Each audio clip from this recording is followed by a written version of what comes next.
সেই ভালোবাসার মানুষটা যখন তোমার চোখের সামনে দাঁড়িয়ে, তখন দিয়ে কিছু বলে বোঝানোর দরকার হয় না। চোখের ভাষায় তার ভালোবাসার কথা বুঝিয়ে দেয়। যে সেই সত্যিকারের ভালোবাসাকে উপলব্ধি করেছে, সে তার ভালোবাসার মানুষটার চোখের দিকে তাকালেই তার সমস্ত প্রশ্নের উত্তর পেয়ে যাবে।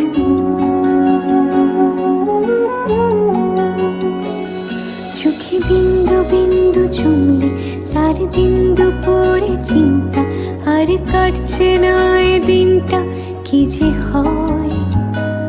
কেন মেঘ সরে না আলগা, কেন মন গলে না হালকা, কবে আসবে জানিস সেদিন সে সময়।